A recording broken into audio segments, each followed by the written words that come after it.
ఆంధ్రప్రదేశ్ రాష్ట్ర ప్రభుత్వం పోలీస్ శాఖ ఆదేశాల మేరకు అల్లూరి సీతారామరాజు జిల్లాలో గంజాయి నిర్మూలనకు పోలీస్ శాఖ పటిష్టమైన చర్యలు చేపడుతుందని పాడేరు డీఎస్పీ అభిషేక్ వెల్లడించారు. ఈ సందర్భంగా జిల్లా పోలీస్ కాన్ఫరెన్స్ హాల్లో మీడియా సమావేశం నిర్వహించి ఆయన మాట్లాడారు. ఆంధ్ర ఒరిస్సా సరిహద్దు ప్రాంతాల్లో గంజాయి సాగు రవాణాను నివారించేందుకు ప్రత్యేక చర్యలు తీసుకుంటున్నామని, ఒరిస్సా పోలీసులతో సంయుక్త తనిఖీలు నిర్వహించి గంజాయి రహిత సమాజానికి కృషి చేస్తున్నామన్నారు.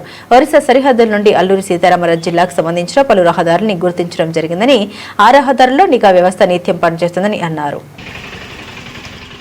ముఖ్యంగా మనకి ఈ ప్రెస్ మీట్ ఎందుకు ఆర్గనైజ్ చేయడం జరిగిందంటే, మీ అందరికీ తెలుసు, మన ఏపీ స్టేట్ గవర్నమెంట్ కానీ పోలీస్ డిపార్ట్మెంట్ కానీ డ్రగ్స్ పట్ల చాలా స్ట్రింజెంట్ యాక్షన్ తీసుకోవడం జరుగుతుంది. సో దాంట్లో భాగంగా మనం జీరో కల్టివేషన్ అయితే అచీవ్ చేయగలిగాం ఏఎస్ఆర్ డిస్ట్రిక్ట్ లో. సో కన్జంప్షన్ విషయంలో కానీ ట్రాన్స్పోర్టేషన్ విషయంలో కానీ అన్నిట్లోనే చాలా స్ట్రాంగ్ గా ఉంటున్నాం. సో బట్ ఫ్యూ ఇష్యూస్ ని ఇప్పుడు ఫ్లాగ్ అవుట్ చేయడానికి మనం ఈ ప్రెస్ కాన్ఫరెన్స్ అనేది పెట్టడం జరిగింది. అందులో ముఖ్యంగా ఎన్డీపీఎస్ ఈ గాంజా రవాణా అనేది మనకి జరగటం జరుగుతుంది. అది ముఖ్యంగా ఒరిస్సాలో కొన్ని బ్లాక్స్ నుంచి సేమ్ ఒరిస్సాలో కొన్ని బ్లాక్స్ కి ట్రాన్స్పోర్టేషన్ అవుతూ మధ్యలో మన ఏపీ నుంచి పాస్ అవడం జరుగుతుంది.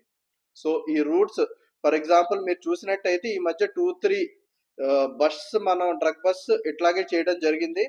మూలాపుట్టు, పనసపుట్టు panchayat, బుంగాపుట్టు, Lakshmipuram, బరడా, Labburu, Jolaputtu, Jaipur.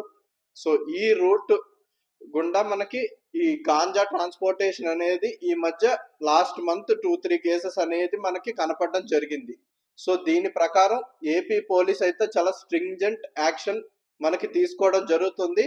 At the same time మా నైబరింగ్ స్టేట్స్ కానీ వాళ్ళతో కోఆర్డినేషన్ కూడా మేము కంటిన్యూ చేయడం జరుగుతుంది.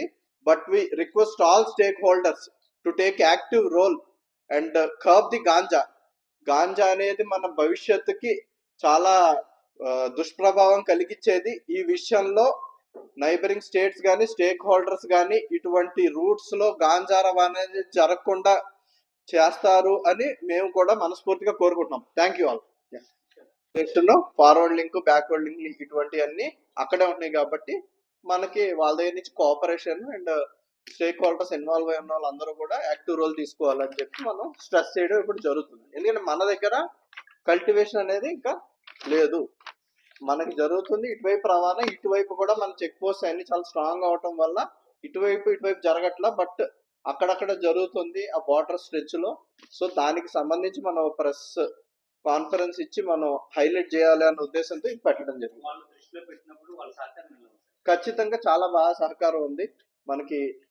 Inspector general of police IG sir cadre లో కూడా మన కోఆర్డినేషన్ మీటింగ్స్ అనేవి రెగ్యులర్ గా జరుగుతున్నవి. సో సహకారం అయితే బాగుంది, బట్ ఇంకా యాక్టివ్ రోల్ తీసుకోవాలని చెప్పి మేము కోరుకోవడం జరుగుతుంది. అంటే ఇప్పుడు స్టిల్ ఐజీ క్యాడర్ వరకు మనకి రెగ్యులర్ కోఆర్డినేషన్ మీటింగ్స్ జరుగుతున్నాయి. ప్రాపర్ గా అన్ని క్యాడర్స్ లో వాళ్ళు కూడా ఈక్వల్ గా ఇన్వాల్వ్ అయ్యి రెగ్యులర్ గా సంయుక్త దాడులు అనేవి ఇక్కడ మీదట జరుగుతాయి. ఎట్టి పరిస్థితుల్లోనూ గంజాయికి ఎవరు టాలరేట్ చేసే పరిస్థితి రెండు వైపులా కూడా లేదు, రెండు రాష్ట్రాల్లో కూడా. అంటే ఇప్పుడు చూసినట్టయితే ఇప్పుడు నేను చెప్పిన రూటే మెయిన్ గా ఈ మధ్య అయితే పాస్ అవుతుందండి. వేరేవన్నీ మనం కట్టడి చేయడం జరిగింది, దీన్ని కూడా చేస్తున్నాం. కాకపోతే కొన్ని అవతల పాయింట్స్ కూడా ఉన్నాయి కాబట్టి అటు నుంచి ఇక్కడ వాళ్ళు ఏమైనా లాగ్ అవుతున్నారేమో అని వాళ్ళకి కమ్యూనికేట్ చేయడం జరిగింది. మనం కూడా ప్రజల దృష్టిలో, మీ అందరి దృష్టిలో పెడితే కొంత ఇటువంటి రవాణా అనేది అడ్డుకట్టు పడుతుంది అనే ఉద్దేశంతో మనం పెడుతున్నాం. Thank you.